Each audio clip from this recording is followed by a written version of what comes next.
Buenas tardes a todos. Hoy vamos a dar inicio a la clase Termodinámica y Mecánica Estadística 1. Hoy es jueves 17 de junio de 2021. Entonces vamos a continuar con el tema que nos habíamos quedado en la parte teórica, que es potenciales termodinámicos. Habíamos visto, el último que vimos fue la energía libre de Helmholtz. El día de hoy vamos a estar viendo dos, la energía libre de Gibbs y la entalpía. Entonces ahorita les comparto pantalla.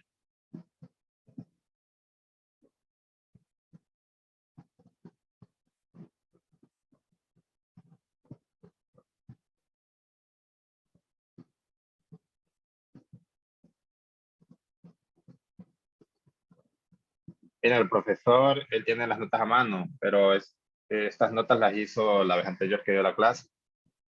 Entonces aquí las tengo a mano por si hay alguna duda, ¿verdad? Y alguien ya las transcribió a látex. Entonces yo prefiero a látex porque hay algunas palabras que me cuesta leerlas. Por ejemplo, aquí creo que dice eliminando. Entonces vamos a irlas viendo las que están en látex y si surge alguna duda, vamos a comparar con lo que está escrito acá para ver qué era lo correcto, porque a veces en la transcripción hay algún signo o alguna letra que no está bien, que falta algo. Entonces nos vamos a estar revisando acá a ver si todo está correcto. Creo que se quedó en la página 12. Aquí se había quedado él. Entonces así se había visto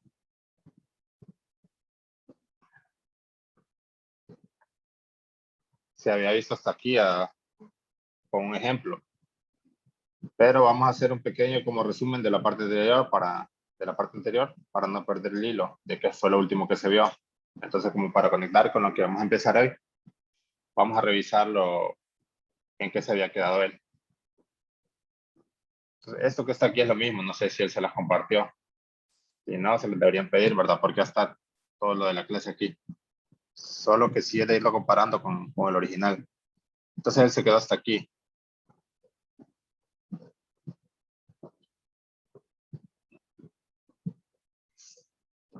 Hasta aquí, perdón.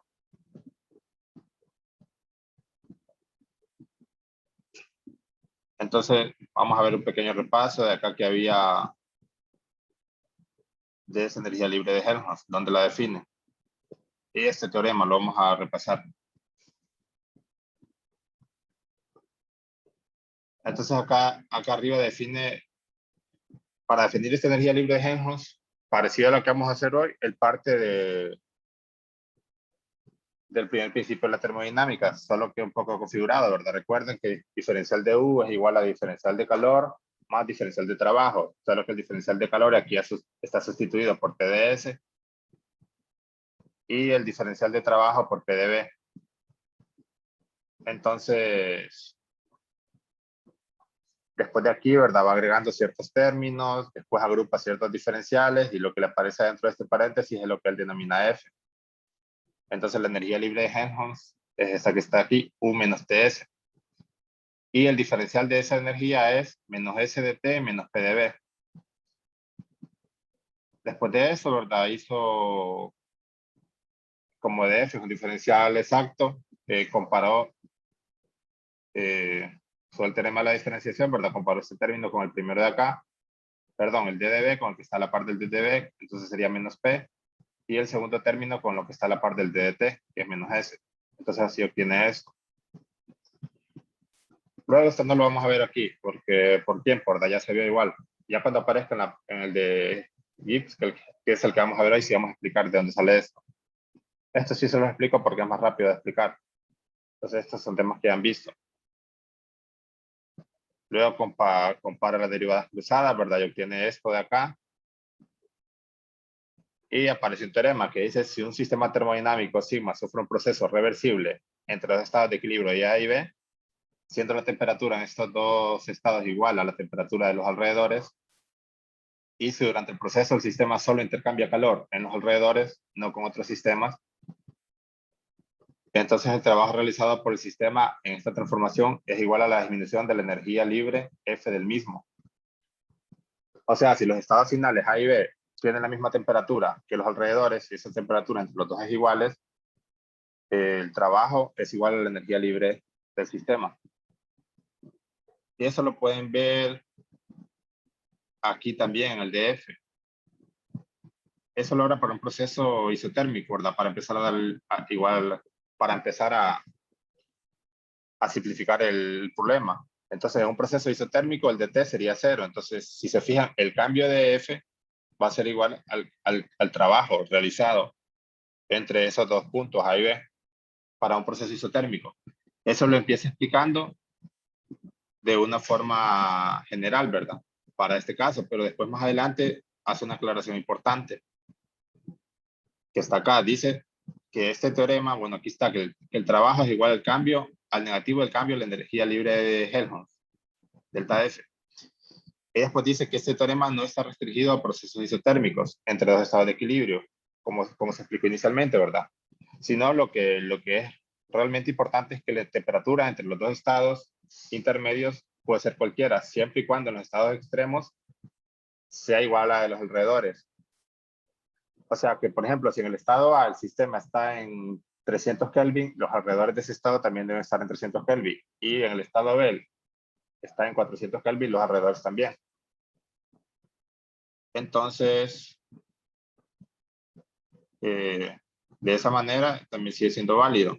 Se tiene que cumplir eso, pero se explica inicialmente para que el estado también puede ser lo mismo, ¿verdad? Que sea isotérmico, que el estado final inicial tenga la misma temperatura, pero también puede ser que sea diferente.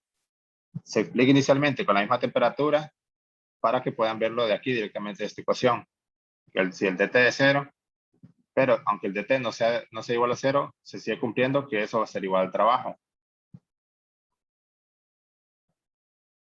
Porque son procesos reversibles donde la entropía es igual en ambos estados. Entonces, bueno, después acá les dan otra demostración que ya la vieron en su respectivo momento. Y esto ya lo vieron. Y vamos a empezar aquí. Aquí en ese punto. Porque aquí en este punto, los potenciales termodinámicos se están utilizando distintas variables macroscópicas, ¿verdad? Del sistema, como diferencial de volumen, ¿verdad? Bueno, distintas variables que nos van a dar el estado termodinámico, ¿verdad? Y por ahí el profesor en una parte les había hablado que vamos a trabajar con 5, pero tomando, como esas 5 son dependientes entre sí, tomando 2 ya podríamos representar todo el estado del sistema, conociendo 2 variables para procesos reversibles. Entonces, estos potenciales termodinámicos se van jugando con distintas variables. ¿Cuáles van a ser las variables independientes? En este caso, ya se vio que para el proceso F, por ejemplo, viendo de dónde empezaron a deducirlo, son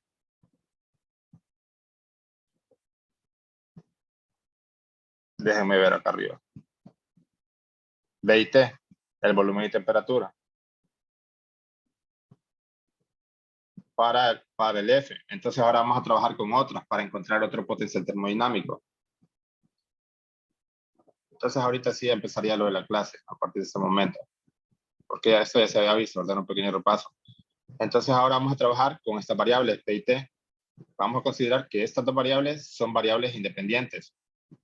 Entonces, considerando esas dos variables independientes, vamos a encontrar un potencial que nos interesa. ¿Y cómo se realiza? Se parte del primer principio de la termodinámica. Diferencial de U es igual a diferencial de calor más diferencial de trabajo. Después ahí el diferencial de U, el diferencial de calor se sustituye por el TDS y el diferencial de trabajo a este lado de acá quedaría negativo PdV. Acá lo pusieron al lado derecho, positivo PdV.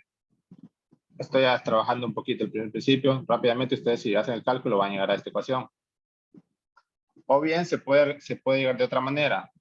Dice que también a través de esta ecuación de la energía libre de Helmholtz, el nuevo potencial que vamos a encontrar, ya no el de Helmholtz, pero el nuevo lo podríamos encontrar también a partir de esta, menos SDT igual a DF más PdV, donde aparece la T como una variable independiente. Pero utilizaremos el primer mecanismo. Se puede encontrar a partir de estas dos ecuaciones, de esta o de esta. Pero aquí el profesor lo hizo a partir de esta primera. Con el primer mecanismo se refiere a partir de esta primera ecuación. Entonces, si se fijan, acá la copio de nuevo. Entonces ahora hay que trabajar esa ecuación algebraicamente, eh, haciendo algunos ajustes, ¿verdad? Para después encontrar un diferencial. El ajuste que estoy viendo que hace aquí es que a ambos lados juega con el TDS y con el PDB. Juega con los dos al mismo tiempo. En el caso anterior me parece que solo jugó con uno. Entonces, con este TDS, ¿qué es lo que hace? Antes de empezar a jugar con él, tiene que sumar. Este TDS lo dejo aquí en medio. Este es el que ya se tenía. Entonces, si se fijan, suma SDT y al mismo tiempo resta SDT. Ya vamos a ver por qué hace eso. Bueno, creo que ya tienen la sospecha, ¿verdad? Porque ya lo vieron, como lo hizo el de Helmholtz. ¿Qué es lo que hace después? Entonces, suma SDT y lo resta. Entonces, no está cambiando la ecuación. Acá el diferencial de U lo deja tal como está y el PDB se deja acá abajo, ¿verdad? Aquí hay un error porque esta B se debe trabajar con mayúscula, ¿verdad? Porque si no sería el volumen molar. Entonces esta DB es mayúscula, lo correcto. Entonces esta acá la deja. Quiero hacerles una pregunta. Cuando yo marco el PDF, ¿les parece ahí que lo estoy como marcando? Por ejemplo, ahorita marqué el PDF en Sí, azul. sí, se sombrea en color azul. Ah, bueno, tenía esa duda, bueno. Entonces ahí este lo copiamos, ¿verdad? Y lo que se juega es que se suma y se resta el mismo término, BDP más BDP. Entonces, ahí también no hay coherencia, ¿verdad? Con las letras. Algunos libros lo trabajan con minúscula porque es una variable intensiva, la presión. Otros simplemente lo dejan con mayúscula. Entonces aquí las dos deberían estar igual, ¿verdad? Por ejemplo, las dos en minúscula. Entonces aquí estos dos términos se suman y se restan, entonces no hay problema. Ahí no está cambiando la ecuación. Y lo que viene a ser ahora es, por ejemplo, ¿Cuáles son las P que deben estar en minúsculas? la presión. La presión, generalmente, la mayoría de los libros lo trabajan con minúscula porque es una variable intensiva, que no depende de la cantidad, no depende si hay 20 metros cúbicos o 1000 metros cúbicos. La presión podría ser igual, ¿verdad? La presión depende de otras cosas, no es como la masa, ¿verdad? Que sí va a depender de cuánto se tenga. O el volumen. Aunque la masa, por costumbre, también se trabaja en minúscula, a pesar de que es una variable extensiva, pero la presión sí. Debería fijarse que en la mayoría de libros la hizo con minúscula. Pero también no hay problema si la trabajan con mayúsculas, solo que siempre la trabajan igual, ¿verdad? No como aquí que está aquí en minúscula y acá es la misma presión, no se van a confundir. Esta presión de aquí es la misma, ¿verdad? Se restó menos BDP y se sumó más BDP. Entonces, ahora lo que hacen acá es, este término de aquí lo dejan, menos SDT.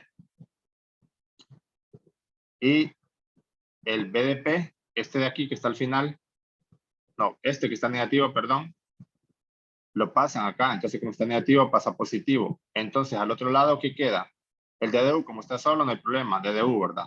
Derivando este término, directamente sale DDU. Y ahora juegan con los otros. Por ejemplo, aquí como se dejó este, con estos dos juegan.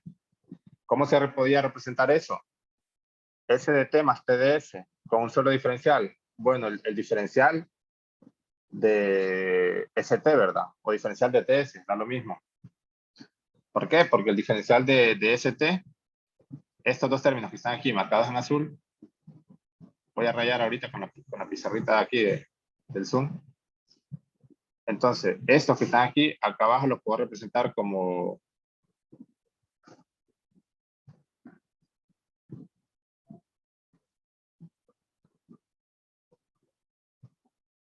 diferencial de ST. ¿Por qué puedo hacer eso? Porque este es igual al diferencial del primero. Por ejemplo, la primera letra, perdón, la primera letra por el diferencial del segundo, más eh, la segunda letra por el diferencial del primero.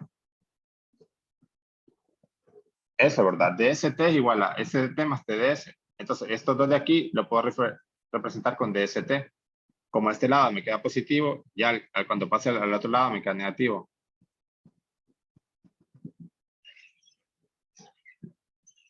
¿Cómo lo pueden ver acá? Ya pasado al lado derecho de la igualdad, queda negativo. Entonces, y acá afuera está el paréntesis, ¿verdad? El D de ST negativo. Igual con el PB. El que pasamos fue este que está negativo aquí en medio y al otro lado pasó positivo. Entonces a este lado nos queda este positivo y este también. Entonces el PdB más BDP puede ser representado como un solo diferencial de PB. Y como ya está en el mismo lado derecho, igual queda positivo. Entonces más PB. Entonces toda esta acomodación hicimos o reordenamiento de estos términos a partir del primer principio de la termodinámica. Si se fijan, este sigue siendo el primer principio de la termodinámica, ¿verdad? Solo que trabajado algebraicamente. Entonces esto sigue siendo válido para cualquier sistema termodinámico. Cualquier sistema hidrostático, ¿verdad? Porque no se incluyeron otros tipos de trabajos. Entonces, en este caso, todo esto que está entre paréntesis, si se fijan acá después, a este lado nos queda un solo D de U más PB menos ST. Entonces, todo eso que está en paréntesis, o todo este diferencial se le llama DG, DG mayúscula. O simplemente lo que está en paréntesis, la energía libre de Gibbs, U más PB menos ST es igual a G, que acá abajo está representado, U más PB menos TS, igual a la energía libre de Gibbs.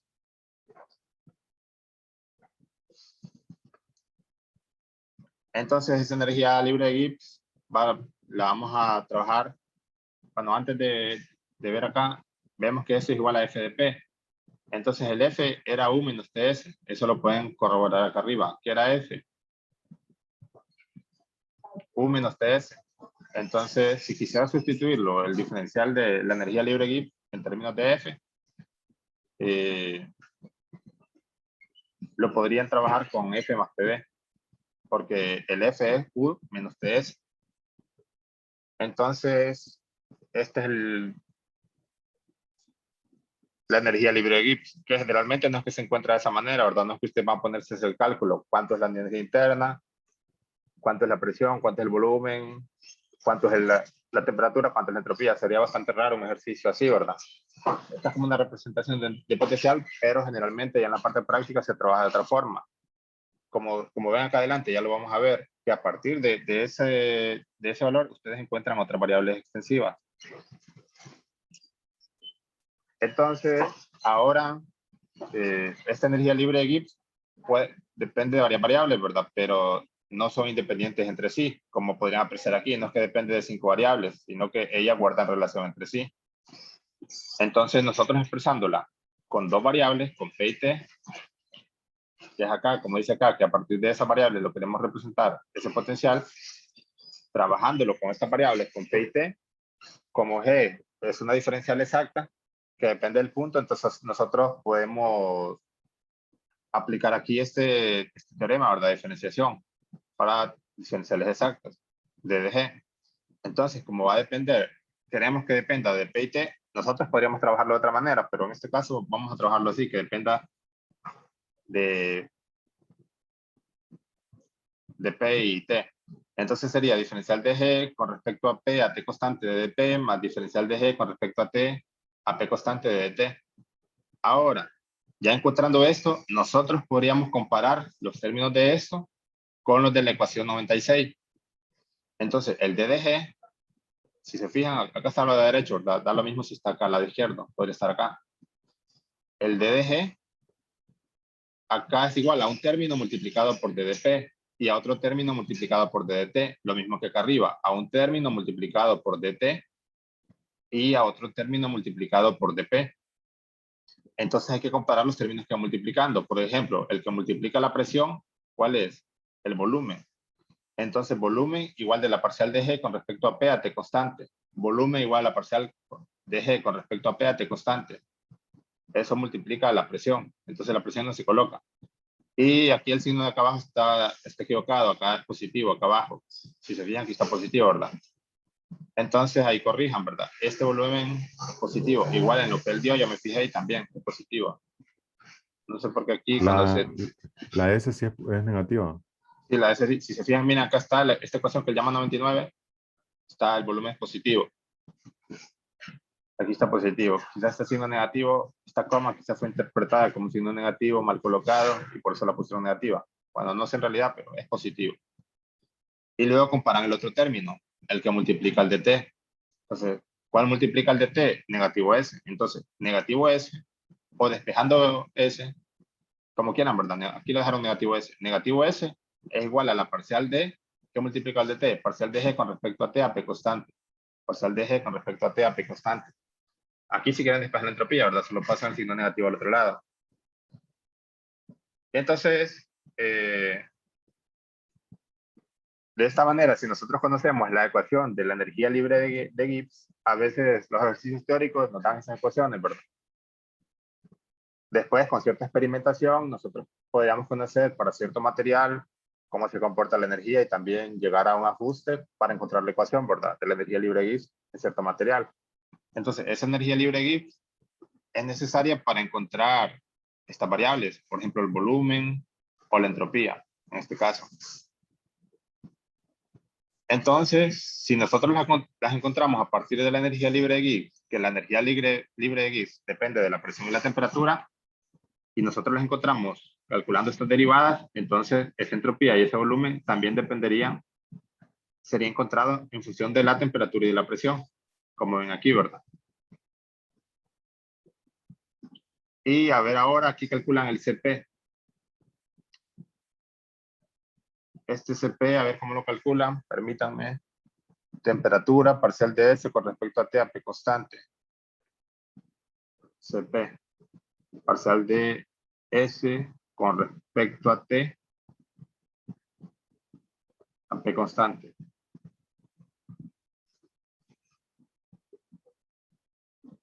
Esto creo que lo sacó de una relación termodinámica. Es esta ecuación. A ver acá. Igual en algún momento tuvo que ser demostrada.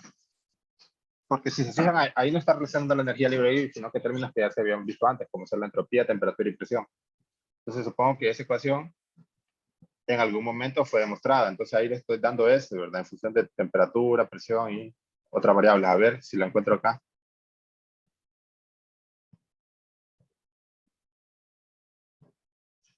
Acá está S, pero no está en función de eso. Acá tampoco. No, perdón, es CP, no es eso lo que estoy buscando.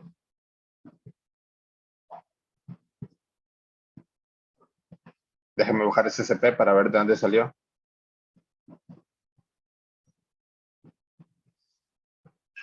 Por otro lado, solo que no dice desde qué ecuación. Supongo que más arriba lo había calculado.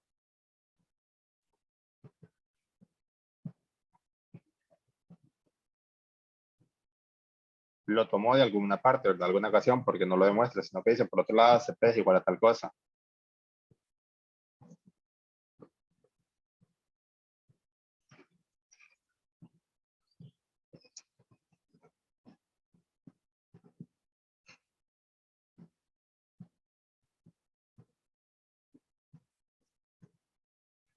En ese no está por acá, sino que está en función de otras cosas, pero revisen las notas y más arriba supongo que esto va a estar ya explicado, porque estas son variables que ya habíamos visto, temperatura, entropía y presión.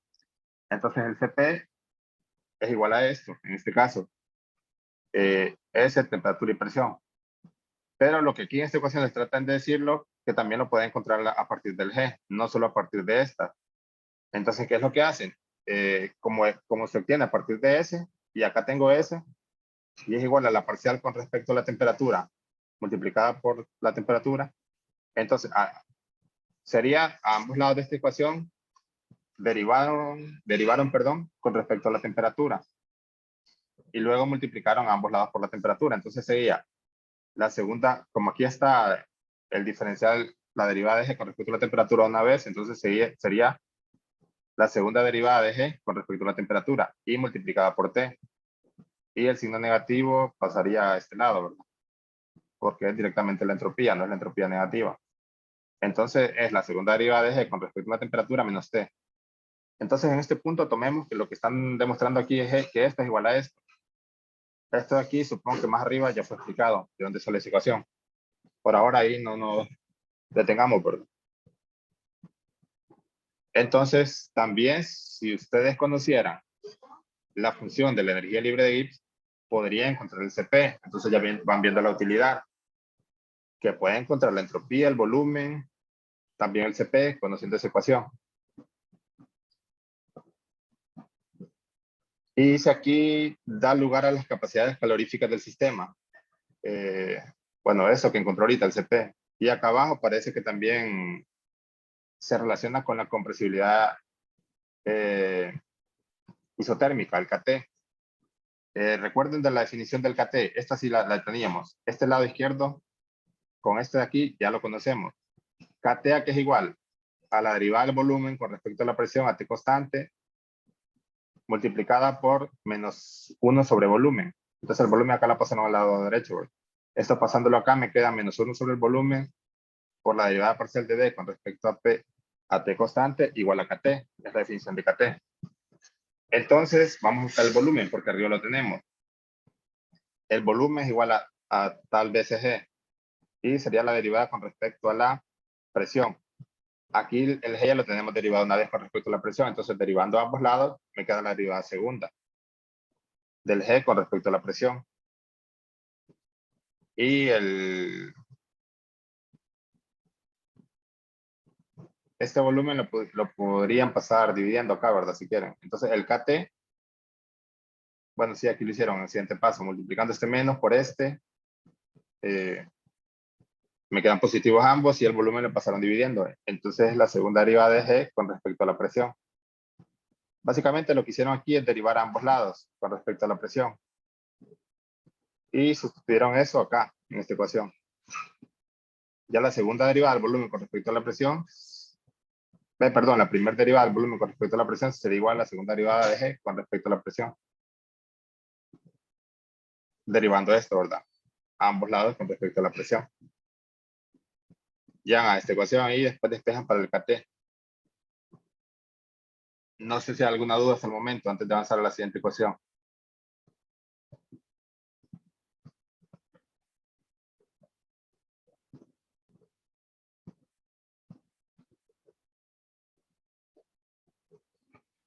Entonces, como ven, que a partir de un potencial termodinámico vamos encontrando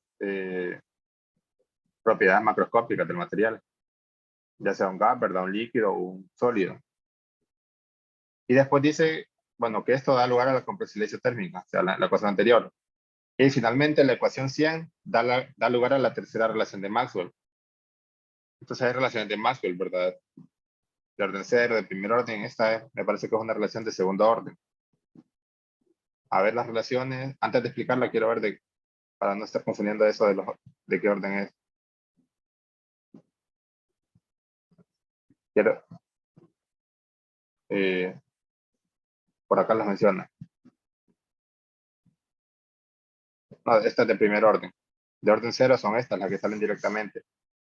Entonces esta sería de primer orden. Entonces, ¿cómo sale esta relación que está acá? Se fían que tienen la entropía y el volumen, ¿verdad? Como las funciones que van a derivar. Entonces tienen la entropía y el volumen. Entropía y el volumen. Entonces, ¿cómo sale eso? Sale por algo que se conoce como relación de... Acuérdense que las derivadas cruzales de un diferencial exacto son iguales, ¿verdad? Sí, y el profesor incluso lo comprobó. Entonces aquí le llaman esto condición de Schwartz. Miren, si tienen esta m, esto sería la derivada de alguna función con respecto a x, sería este m, ¿verdad? Y n, la derivada de otra función con respecto a y, a la parcial de y, ¿verdad? Esto le llaman n. Entonces, como aquí ya se derivó con respecto a y, el n se tiene que derivar con respecto a x, o sea, lo que está al otro lado. Y el m, como en un punto ya se derivó con respecto a x, ahora se tiene que derivar con respecto a y. O lo que comúnmente o coloquialmente se conocen como las derivadas cruzadas de un diferencial exacto. Deben ser iguales, si no, no sería un diferencial exacto. Entonces es lo que se está haciendo en este punto. Como para encontrar el s se derivó con respecto a t, ahora este s, aquí, ¿verdad? Con respecto a t, ahora este s, que sería como el n, ¿verdad? Se deriva con respecto a p. Y el volumen, que vendría siendo como el x, se deriva con respecto a y, entonces se deriva con respecto a t. Entonces la derivada parcial de s con respecto a el s se obtuvo de este lado, entonces sería con respecto a p. La derivada de s con respecto a p, si se fija aquí, es lo que se tiene, derivada de s con respecto a p. Y la otra, la derivada que usa el volumen, es esto, parcial de g con respecto a p. ¿Dónde lo tenemos? Acá. Entonces ya se derivó el G con respecto a la presión. Entonces ahora sería derivar el volumen con respecto a la temperatura. Volumen con respecto a la temperatura. Y ese volumen con respecto a la temperatura a F constante, creo que aquí hay un error. Sería a presión constante. A presión constante, ahí corríjanlo. Y el signo negativo es porque aquí ambos, este volumen es positivo, ¿verdad? Entonces hay una diferencia, uno es positivo y el otro es negativo. De ahí sale. Entonces acá corrijan este, sería a presión constante. Aquí está mezclando cosas. Incluso vamos a corroborar la del profesor para que se fijen que sí debería ser de esa manera.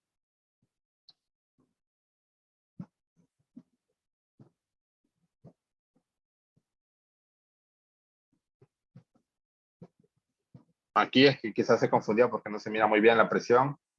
Entonces, esta es presión. Entonces aquí este término aquí es la presión. Y eso es igual al volumen por la compresibilidad volumétrica. Entonces, busquemos el B donde está. A ver la definición. Parcial de B Sí. con respecto a T a presión constante. ¿Sí? Parcial de B con respecto a T a presión constante. Sí, ¿verdad? Es la definición. Y también lo podría encontrar a partir de S con esta relación de primer orden. La relación en sí es esto, ¿verdad? Ya esto es por comparándolo con la definición, lo que está al lado derecho, pero quizá aquí, si les voy a decir que es una relación de Maxwell, solo deberían copiar esto. Ya esto copiarlo en un siguiente renglón, decir que esta relación de Maxwell también es igual a esto. Pero en sí la relación de Maxwell es esta de aquí. Entonces, si se fijan, a partir del G también podemos encontrar el coeficiente de compresibilidad volumétrica, el beta. ¿Por qué? ¿Por qué les digo que a partir del G? Porque este volumen, acá arriba, se fijan ustedes lo que tienen a partir de G. Entonces, esta derivada aquí sería la derivada del volumen con respecto a la temperatura. Sería la derivada de G con respecto a la presión y luego derivando eso con respecto a la temperatura, como una derivada cruzada de G, derivándolo con respecto a P y también con respecto a la temperatura. Entonces, implícitamente, este beta también depende de G. Entonces, por eso tiene la utilidad de ese potencial termodinámico. Matemáticamente, ¿verdad? Tiene su utilidad, pero ahora, ¿qué significa? Quedan 2 minutos. Entonces, quería empezar con entalpía hoy, pero mejor miramos la mañana para no solo terminar con Gibbs hoy, porque para empezar entalpía es parecido, es otro potencial, pero con otras variables. Entonces, bueno, queda un minuto antes de empezar a explicar esto. En vez de pararme por aquí a mitad, mejor conectémonos unos 12 minutos más para terminar a la 1. Bien. Entonces, aquí ya terminamos las ecuaciones. Ahora vamos a ver estos comentarios que aparecen acá abajo. Entonces, conéctense ahorita mismo, por favor.